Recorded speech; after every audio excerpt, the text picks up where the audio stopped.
Chapter 12 science का, ठीक है। साउंड का जो टॉपिक है रेंज ऑफ हियरिंग। हियरिंग आज हम लोग पढ़ने वाले हैं कि भाई हम लोग जो सुनते हैं वो क्या चीज़ है, कैसे सुनते हैं, कितना सुन सकते हैं, क्या है ना, क्यों, कब कुछ आवाज़ें नहीं आती, कुछ आवाज़ें कब आती हैं, कुछ इस तरह से होता है। तो बच्चों हम लोगों की सुनने की एक लिमिट होती है, एक क्या होती है, लिमिट होती है। हम लोग एक समझिए यहाँ से यहाँ तक हम सुन सकते हैं, ठीक है। हम लोग हर एक साउंड नहीं सुन सकते। हर चीज़ की, हर साउंड की एक फ्रीक्वेंसी होती है, हर साउंड की एक फ्रीक्वेंसी होती है, ठीक है। तो वो जो साउंड है हमारी, उसकी जो फ्रीक्वेंसी है वो कितनी होनी चाहिए कि हम इंसानों को सुनाई दे। तो जो हम इंसान हैं उनको 20 हर्ट्ज से 20,000 हर्ट्ज तक की फ्रीक्वेंसी सुनाई देती है। इंसानों को 20 हर्ट्ज से 20,000 हर्ट्ज तक की फ्रीक्वेंसी सुनाई देती है, ठीक है। अगर मैं बच्चों की बात करूं, छोटे बच्चों की, 2 साल 3 साल 4 साल की, या मैं डॉग्स की बात करूं, वो लोग 25,000 हर्ट्ज तक सुन सकते हैं। कहां तक सुन सकते हैं? 25,000 किलो हर्ट्ज। 25,000 किलो हर्ट्ज का मतलब क्या हुआ? 25,000 हर्ट्ज। हम लोग सिर्फ 20,000 हर्ट्ज तक सुन सकते हैं। हम लोग सिर्फ 20,000 हर्ट्ज तक सुन सकते हैं, लेकिन बच्चे, डॉग जो होते हैं वो 25,000 हर्ट्ज तक सुन सकते हैं, ठीक है। अब जितनी भी साउंड बच्चों जिनकी फ्रीक्वेंसी 20 हर्ट्ज से कम होती है, ऐसे साउंड्स जिनकी फ्रीक्वेंसीज 20 हर्ट्ज से कम होती है, उसको हम लोग बोलते हैं इंफ्रासोनिक साउंड्स। उनको हम लोग क्या बोलते हैं? Infrasonic sound. तो इंफ्रासोनिक साउंड्स कौन से साउंड्स होते हैं? जिनकी फ्रीक्वेंसी 20 हर्ट्ज से कम होती है, जिनकी फ्रीक्वेंसी 20 हर्ट्ज से कम होती है। जो एक पेंडुलम होता है, वाइब्रेटिंग सिंपल पेंडुलम जो होता है, वो इंफ्रासोनिक साउंड प्रोड्यूस करता है। वो क्या प्रोड्यूस करता है? एक इंफ्रासोनिक साउंड प्रोड्यूस करता है, ठीक है। उनकी फ्रीक्वेंसी मतलब 20 हर्ट्ज से कम होती है। उनकी फ्रीक्वेंसी 20 हर्ट्ज से कम होती है। जो आपके राइनोसोरस है, वो 5 हर्ट्ज से भी कम फ्रीक्वेंसी यूज करते हैं, मतलब हमें तो सुनाई नहीं देगी।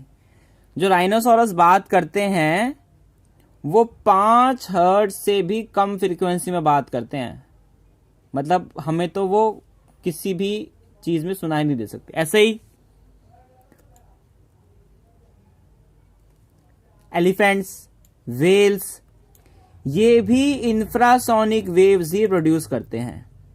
ये भी कैसी वेव प्रोड्यूस करते हैं?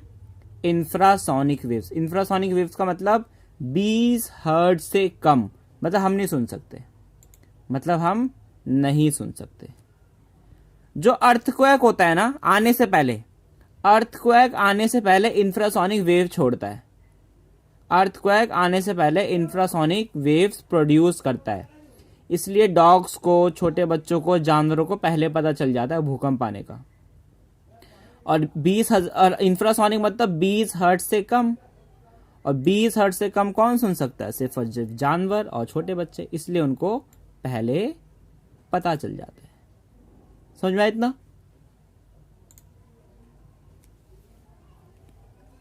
क्लियर? उसके बाद अगर हम बात करें और क्या क्या साउंड होती है, अगर हमारी साउंड 20,000 हर्ट्ज, अगर हमारी जो साउंड की फ्रीक्वेंसी है वो 20,000 हर्ट्ज से ज्यादा है, अगर वो 20,000 हर्ट्ज से ज्यादा है, तो क्या बोलेंगे उसको? Ultrasonic waves. क्या बोलेंगे उसको? Ultrasonic waves. इंफ्रा मतलब 20 से कम,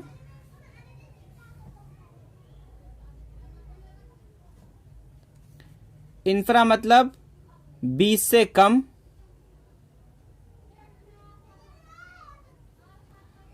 ओके निहाल, टाटा बाय बाय। ये सब ये अब बातें यहां करने के लिए नहीं होती है।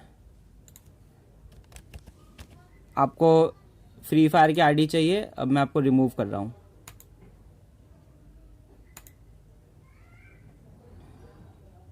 टाटा। कोई फालतू की बात नहीं करेगा, सिर्फ पढ़ाई पे ध्यान देंगे। तो जो साउंड ऑफ फ्रीक्वेंसी होती है वो 20,000 से अगर कम है तो इंफ्रासोनिक, और अगर 20,000 से ज्यादा है तो अल्ट्रासोनिक। अगर 20,000 से कम है तो इंफ्रासोनिक, और अगर 20,000 से ज्यादा है तो अल्ट्रासोनिक। अब ये 20,000 से ज्यादा, चाहे आप 20 किलो हर्ट्ज बोल लो, चाहे आप 20,000 हर्ट्ज बोल लो, वही 1000 से मल्टीप्लाई करने वाली बात है। Dogs, tortoise, dolphins, bat, rat, ये सब अल्ट्रासोनिक वेव सुन सकते हैं। बैट और रैट तो अल्ट्रासोनिक वेव ही प्रोड्यूस करता है। आपने देखा है कभी जो चूहा होता है वो ची ची ची ची ची ची से आवाज निकालता है, वो कानों को चुभती है। तो 20,000 से ऊपर की जो साउंड है वो कानों को चुभती है। तो वो कौन प्रोड्यूस करता है? बैट और रैट्स प्रोड्यूस करते हैं। हमें कुछ समझ में नहीं आएगा, बस अब एक कानों में पिन सा हो रहा होगा। तो कई बार क्या होता है, हमारी जो कान होते हैं ना बच्चे, वो खराब हो जाते हैं। तो कान जब खराब हो जाते हैं मतलब कान एम्पलीफाई अच्छे से नहीं कर पाते। कान जो होता है वो साउंड सिग्नल, मतलब साउंड को इलेक्ट्रिकल सिग्नल में कन्वर्ट नहीं कर पा रहे। तो ऐसी कंडीशन में क्या करते हैं हम लोग? ऐसी कंडीशन में हम लोग क्या करते हैं? हम एक हियरिंग एड लगाते हैं। क्या लगाते हैं हम लोग? हियरिंग एड लगाते हैं। ये एक इलेक्ट्रॉनिक डिवाइस है। क्या है ये? एक इलेक्ट्रॉनिक डिवाइस है, ठीक है, जो कौन यूज करता है? इंसान यूज करते हैं। तो बेसिकली इसके अंदर एक माइक्रोफोन लगा होता है। वो माइक्रोफोन क्या करता है? साउंड को इलेक्ट्रिकल सिग्नल में चेंज कर देता है, फिर उसको एम्पलीफाई करता है। उसके अंदर एक एम्पलीफायर लगा होता है छोटा सा, उसको एम्पलीफाई कर देता है। और ये जो एम्पलीफाई वाला जो सिग्नल होता है ये कहां जाता है? स्पीकर में जाता है, हियरिंग एड के, और फिर उसके कान में वो सुनाई देता है, ठीक है। और the speaker convert the amplified signal into sound. Speaker का काम क्या होता है? एम्पलीफाइड सिग्नल को साउंड में बदलना, और साउंड में बदलने के बाद उसको कौन सुनेगा? हम लोग सुनेंगे। तो आपके कान में जब हियरिंग एड लगा हुआ है, what is amplify? Sneha, amplify means होता है साउंड की फ्रीक्वेंसी को बढ़ाना, एम्पलीफिकेशन। मैंने बताया था ना, वो जो ग्राफ बताया था, उस ग्राफ, उस इस तरीके से ये बताया था ना, ये वाला। तो ये इसको जितना एम्पलीफाई मतलब होता है साउंड को इंक्रीज करना, एम्पलीफिकेशन। ये हाइट, इस वेव की हाइट को बढ़ाना। जितनी ज्यादा एम्पलीफिकेशन होगी उतना तेज साउंड होगा। तो क्या होता है, वो जो डिवाइस होता है उसमें एक आवाज आती है, उसमें माइक्रोफोन होता है। वो माइक्रोफोन उस आवाज को इलेक्ट्रिकल सिग्नल में चेंज करता है। फिर एम्पलीफायर क्या करता है? उसको एम्पलीफाइड करता है। फिर वो एम्पलीफाइड सिग्नल स्पीकर में जाता है, और फिर स्पीकर में जाने के बाद हमारे कान को वो सुनाई देता है। तो इस तरीके से हमारा आईफोन 11, अरे भैया अपना नाम चेंज कर लो सर, ठीक है, हियरिंग एड काम करता है। तो बेटा जो ये अल्ट्रासोनिक वेव्स हैं, ये अल्ट्रासोनिक वेव्स कहाँ काम आएंगी? तो हमारे किसी काम है क्या? हमारी अल्ट्रासोनिक वेव्स बहुत काम आती हैं। अल्ट्रासोनिक वेव्स हमारे बहुत काम आती हैं। अब कहाँ काम आती है? सबसे पहला, इसका यूज किया जाता है। इसका यूज क्यों किया जाता है? अब समझो कोई मेटल है, समझ लो ये कोई मेटल का बहुत ही ज्यादा बड़ा कोई बॉक्स है मेटल का, ठीक है। अब इसके बीच में कहीं पे क्रैक है, अब हमें क्रैक पता लगाना है कि भैया क्रैक है कि नहीं है। तो हम क्या करते हैं, कुछ डिटेक्टर्स लगाते हैं। इन डिटेक्टर्स का काम क्या होता है, ये अल्ट्रासोनिक वेव्स को महसूस कर लेती हैं, ठीक है। और यहां से हमने अल्ट्रासोनिक वेव्स भेजी, यहां से हमने अल्ट्रासोनिक वेव्स भेजना शुरू किया। अब अगर वहां पे कोई डिटेक्ट मतलब कोई क्रैक नहीं होगा तो वो वेव सीधी की सीधी चली जाएगी। अगर क्रैक होगा तो वो वहां से लीक हो जाएगी वेव, तो डिटेक्टर में आएगी ही नहीं। Can we speak about no gravity? If we will try then हमें सुनाई नहीं देगा, कान फट जाएंगे। अगर लीक होगा तो यहां से बाहर निकल जाएगा, तो यहां के डिटेक्टर को पता ही नहीं चलेगा।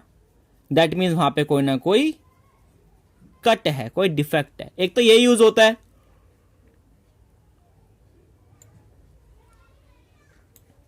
अब जैसे इंडस्ट्री में, बड़ी बड़ी इंडस्ट्री में यूज होता है, जहां पे हम नहीं पहुंच सकते वहां पे क्या करते हैं वो लोग, हमें चेक करना है कि वहां तक आवाज जा रही है नहीं जा रही है, लेकिन इंसान वहां नहीं घुस सकता, कोई मशीन वहां नहीं घुस सकती, तो वहां पे अल्ट्रासोनिक वेव भेजे। इट इज ऐसी जगहें industry, it is use industry to clean hard to reach part, जहां पे हम नहीं पहुंच सकते। जैसे स्पाइरल ट्यूब है, कुछ इस तरह की ट्यूब्स है, इनको साफ करना है, इनके अंदर कैसे सफाई होगी। कोई और शेप्ड मशीन है, अजीब गरीब सी कोई शेप है, समझ लो ऐसी कोई शेप है, तो इनमें सफाई के लिए भी अल्ट्रासाउंड का यूज किया जाता है। जैसे वो पेट का भी तो अल्ट्रासाउंड होता है ना, जैसे पथरी होगी तो अल्ट्रासाउंड करते हैं पेट का। एक तो तरीका होता है काट के चेक करे वो है कि नहीं है, तो वो जो ऐसे पेट के ऊपर ऐसे ऐसे मशीन से लगाते हैं ना, वो अल्ट्रासोनिक वेव्स छोड़ती है वो। आपके घर में ओवन होता है, ओवन, ओवन के अंदर कौन सी वेव होती है पता है? माइक्रोवेव, इसीलिए उसका नाम माइक्रोवेव भी होता है, इसलिए उसका नाम मोहसिन पढ़ लो। अब वो नहीं है ग्रुप में, उसको मैंने रिमूव कर दिया, फालतू की बातें नहीं। तो माइक्रोवेव जो है, माइक्रोवेव का काम क्या होता है, ये काफी ज्यादा हीट जनरेट करता है। ये आपके ओवन में होता है माइक्रोवेव, ये आपके ओवन में होता है, इसलिए ओवन का दूसरा नाम माइक्रोवेव भी होता है, ठीक है। It is use to investigate the internal organ of our body such as liver, gall bladder, kidney, uterus, heart. वो अल्ट्रासाउंड, बॉडी का भी तो अल्ट्रासाउंड होता है, वो अल्ट्रासाउंड जो होता है बॉडी का भी तो अल्ट्रासाउंड होता है,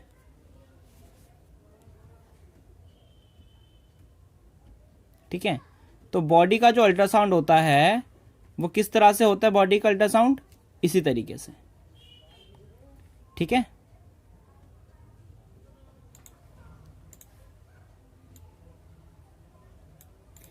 अब आते हैं इकोकार्डियोग्राफी, इसको बोलते हैं ईसीजी। ये हार्ट का होता है। इकोकार्डियोग्राफी मतलब ई सी जी, इसको क्या बोलते हैं, इकोकार्डियोग्राफी। ये किसका होता है, ये हार्ट का होता है। ये किसका होता है, ये हार्ट का होता है। इसमें क्या होते हैं, these waves are use to reflect the action of heart and its images and form. ये कुछ इस तरीके से ऐसे ऐसे करके, ऐसे कि दिल कैसे धड़क रहा है, इस तरीके से एक कार्डियोग्राफी बनती है। जैसे अगर ये बिल्कुल सीधी चलती रहेगी, अगर ऐसे डायरेक्ट सीधी, तो क्या बोलेंगे, तो क्या बन रहा है, इंसान मर गया, ये तो बोलेंगे। तो इकोकार्डियोग्राफी का मतलब क्या होता है, ये कुछ वेव्स होती हैं जो heart, it is use to reflect the action of heart, कि हार्ट किस तरह से काम कर रहा है, कितने हार्ट बीट तेज है कि नहीं है, हार्ट बीट कम है कि नहीं है। तो इकोकार्डियोग्राफी का यूज किया जाता है चेक करने के लिए। और अल्ट्रासोनोग्राफी, अल्ट्रासोनोग्राफी का यूज क्यों होता है, अल्ट्रासोनोग्राफी का यूज इसलिए होता है, हाँ करती है तरुण, ज्यादा नहीं करना, जैसे एक्सरे ज्यादा नहीं कराना चाहिए हम लोगों को, अल्ट्रासाउंड ज्यादा नहीं कराना चाहिए, इनका बॉडी पे काफी फर्क पड़ता है। तो अल्ट्रासोनोग्राफी में क्या होता है, the technique of obtaining pictures of internal organ of the body by using echoes of ultrasonic waves. जैसे अगर हमें अपने बॉडी के अंदर के ऑर्गन जो है, दिल हो गया, किडनी हो गया, अगर हमें इन ऑर्गन्स के पिक्चर्स लेनी है, और इन ऑर्गन्स की हमें क्या बोलते हैं, ये कह सकते हैं कि अच्छी फोटो चाहिए, तो क्या यूज किया जाता है, अल्ट्रासोनोग्राफी, ठीक है। और अल्ट्रासाउंड कब यूज करते हैं, अल्ट्रासाउंड का कब यूज करते हैं, it is use to split tiny stones of kidney into fine grains. Ultrasound का यूज करके किडनी के अंदर, स्प्लिट मतलब टुकड़े टुकड़े कर देना, 2 टुकड़ों में तोड़ देना, तो अल्ट्रासाउंड को is use to split tiny stones in kidneys into fine grains. इसका क्या इस्तेमाल किया जाता है, किडनी के अंदर के स्टोन्स को तोड़ने के लिए अल्ट्रासाउंड का। सोनोग्राफी, अल्ट्रासोनोग्राफी को, कार्डियोग्राफी समझ में आ गया ना। ये सब क्वेश्चन पूछे जाएंगे क्योंकि ये सब वेव्स हमारी बॉडी के लिए हार्मफुल होते हैं, तो हमें ज्यादा नहीं कराने चाहिए। ऐसे ही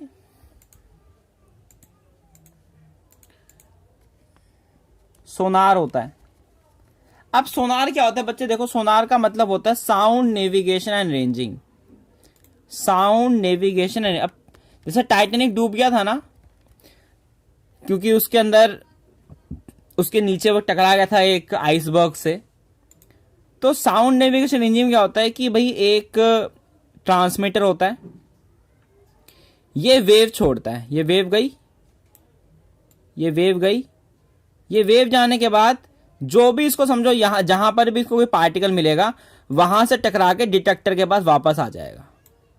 तो वो लोग क्या करते हैं कि ये वाला डिस्टेंस नाप ले, समझो ये आ गया 10 किलोमीटर और ये भी आएगा 10 किलोमीटर, तो वो समझ जाएंगे कि शिप से 10 किलोमीटर नीचे कोई चीज है। तो सोनार का इस्तेमाल इस तरह से होता है, ठीक है। वो सोनार का इस्तेमाल इस तरीके से होता है। तो sonar is a device which is use to find distance, direction and speed of under water object. समझो यहां पे कोई चीज, यहां पे है, यहां पे कोई चीज है, तो यहां से सिग्नल छोड़ा जाएगा, वो टकरा के इससे वापस आएगा, तो वो डिस्टेंस नापते हैं कि भाई कितनी दूर है हमसे वो।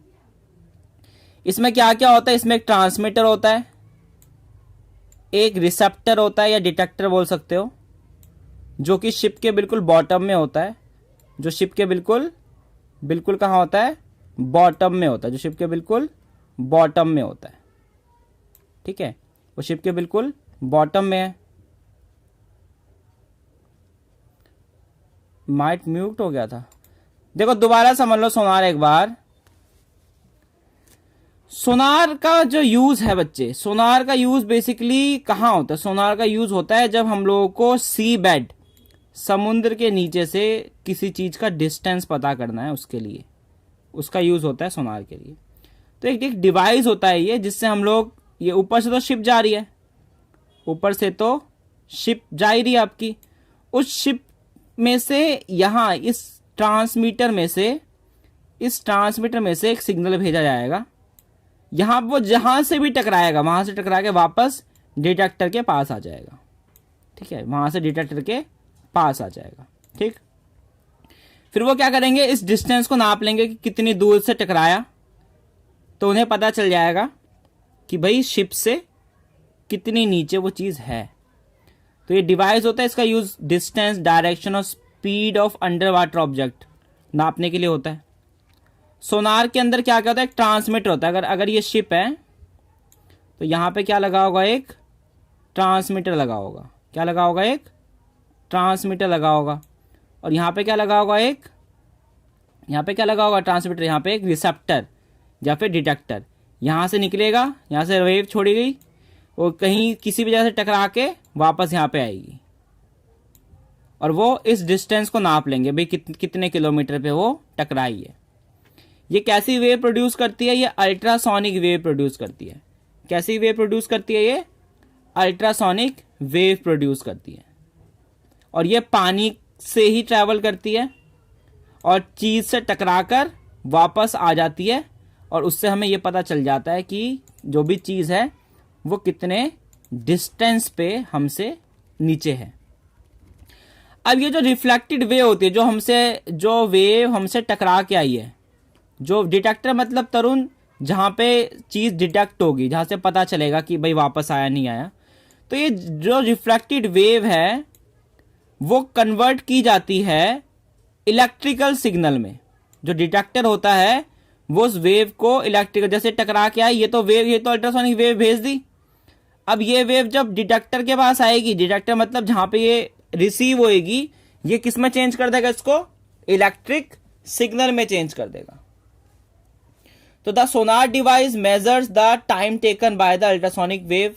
तो सोनार के अंदर जो डिवाइस लगा होता है, सोनार के अंदर जो डिवाइस लगा होता है वो क्या करता है? वो टाइम मेजर करता है कि कितना टाइम लगा जाके टकरा के आने में, और फिर उसका क्या कर देते हैं? आधा कर देते हैं।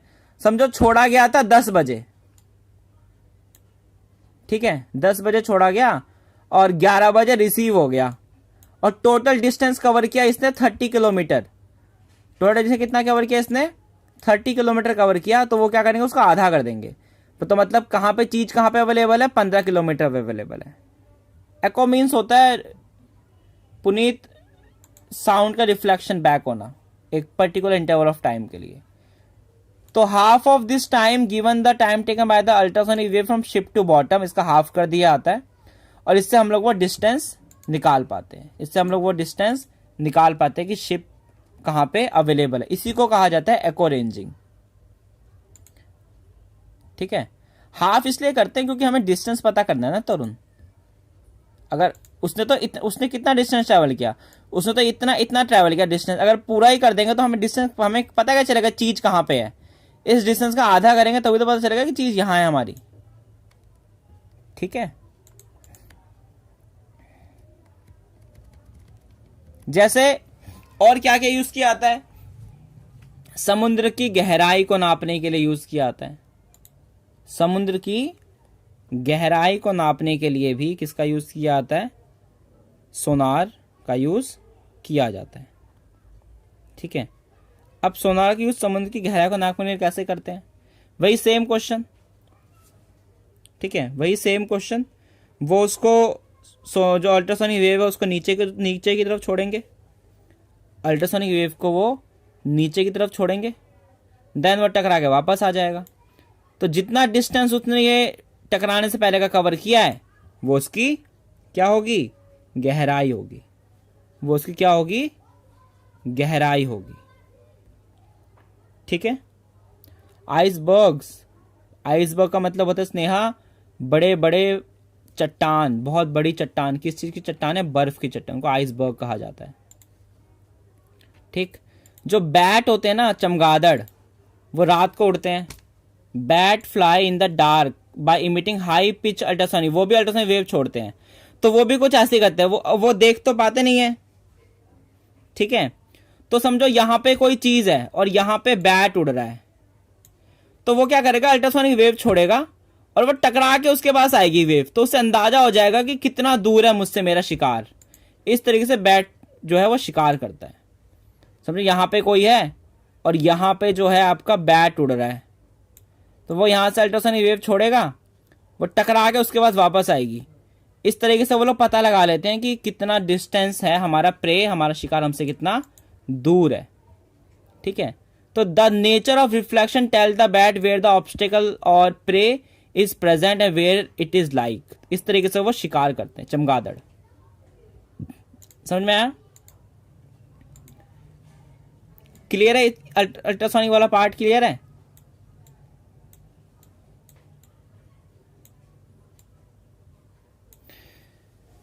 किसी को अभी सर सारे 9 अक्टूबर, हाँ जी मोहसिन।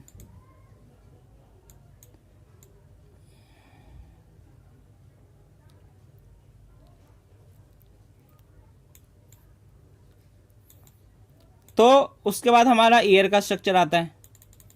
तो ईयर के बेसिकली 3 पार्ट होते हैं। एक आपका आउटर पार्ट, मतलब जो आपके कान बाहर है।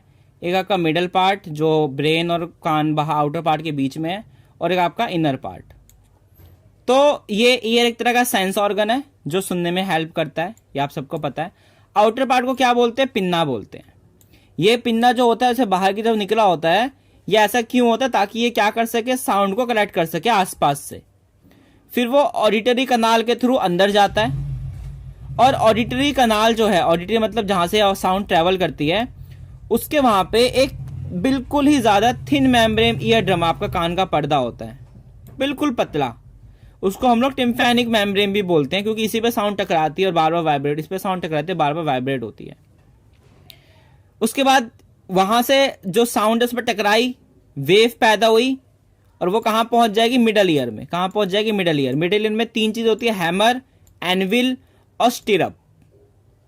ठीक है, तो बेसिकली ये लोग क्या करते हैं, सब किससे कनेक्ट होते हैं, ऑडिटरी कनाल, क्या बताऊं बेटा, जहां से साउंड ट्रेवल करती है पिन्ना के बाद।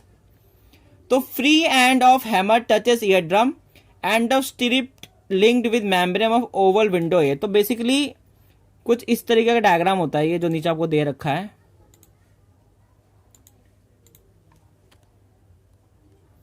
ठीक है, इसमें होता क्या है कि साउंड जो है आपकी यहां पे साउंड कलेक्ट हुई, यहां से ये ईयर ड्रम के पास आई, फिर ये हैमर, स्ट्रिप, एनविल के थ्रू यहां से ऑडिटरी के बाद कोकिला, फिर यहां से ट्रैवल करते करते करते वो साउंड जो है ब्रेन तक पहुंचती है। ठीक है, तो ये ऑडिटरी नर्व्स होती है हमारी ब्रेन में।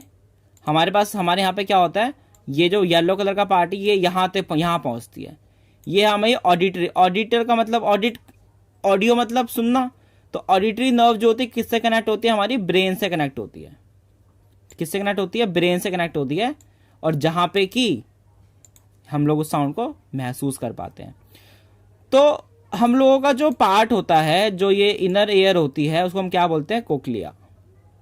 ठीक है, ये एक ओवल लाइक, ये इस तरह का होता है, स्नेल लाइक स्ट्रक्चर, और इसके अंदर लिक्विड भरा होता है, जिसके अंदर क्या होता है, नर्व सेल्स होते हैं। ठीक है, ब्रेन से कैसे, नर्व्स के थ्रू, ब्रेन से नर्व्स के थ्रू, नर्व्स पढ़ाया था ना, नर्व्स के थ्रू कनेक्ट होता है ब्रेन से, तभी हमारे उस आवाज को हम पहचान पाते हैं। ठीक है, ईयर ड्रम के बाद हैमर, हैमर के बाद स्टिरअप, उसके बाद एनविल, उसके बाद ये oval window, then auditory nerves, then cochlea, then auditory nerves, फिर सीधा ब्रेन। और इस तरीके से हमें सुनाई देता है। तो ये एक तरह का एक मॉड्यूलेशन करती है, एक एम्पलीफिकेशन करती है। तो इसमें होता क्या है, when compression of sound strike the ear drum, जब ईयर ड्रम पे आवाज स्ट्राइक करती है, pressure on the outside of the ear drum increases. तो प्रेशर बढ़ता है, जिसकी वजह से ईयर ड्रम जो होता है वो अंदर की तरफ अट्रैक्ट करते हैं, अंदर की तरफ अट्रैक्ट करते हैं, मतलब धक्का सा मारते हैं अंदर की तरफ। देन उसके बाद क्या होता है कि हमारे ब्रेन तक वो साउंड पहुंचती है। तो ये है डायग्राम। सबसे पहले पिन्ना, पिन्ना के बाद ईयर कनाल, ईयर कनाल के बाद ईयर ड्रम, फिर हैमर, फिर एनविल, फिर स्टिरअप, फिर ओवर विंडो, फिर कोकिला, फिर ऑडिटर, फिर ब्रेन। तो इतने स्टेप बाद हमें फिर वो सिग्नल सुनाई देते हैं। तो बेसिकली जो हमारा इनर ईयर होता है ना, इनर ईयर का काम होता है कि जितने भी हम लोग साउंड सुन रहे हैं उसको इलेक्ट्रिकल सिग्नल में चेंज करना। इलेक्ट्रिकल सिग्नल में कौन चेंज करता है, कोक्लिया चेंज करता है। और क्योंकि ब्रेन तो सिर्फ इलेक्ट्रिकल सिग्नल समझता है, इसलिए यही इलेक्ट्रिकल सिग्नल ब्रेन में जाते हैं। किसके थ्रू जाते हैं, ब्रेन में ऑडिटरी नर्व्स के थ्रू जाते हैं, और ब्रेन हमारी साउंड को पहचान जाता है।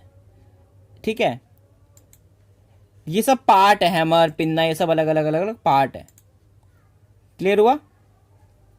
तो साउंड का जो सबसे इंपॉर्टेंट, अभी इसमें हमने न्यूमेरिकल नहीं करे हैं सिर्फ, ठीक है, सिर्फ हमने क्या नहीं किया, न्यूमेरिकल नहीं करे हैं सिर्फ। तो आप लोगों को करना क्या है, एनसीईआरटी सबके पास है, जिसके पास नहीं है मैं चैप्टर भेज दूंगा। इसके सारे क्वेश्चन से ट्राई करना, न्यूमेरिकल छोड़ के बाकी सारे क्वेश्चन से आप लोग इसके ट्राई करना कि भाई कितने हो रहे हैं, कितने नहीं हो रहे हैं। ठीक है, कल तो संडे है, कल तो कोई क्लास नहीं आप लोगों की, क्योंकि आप लोगों ने छुट्टी मांगी थी संडे की, तो कल तो आपकी कोई क्लास भी नहीं होगी। तो कल जो है एक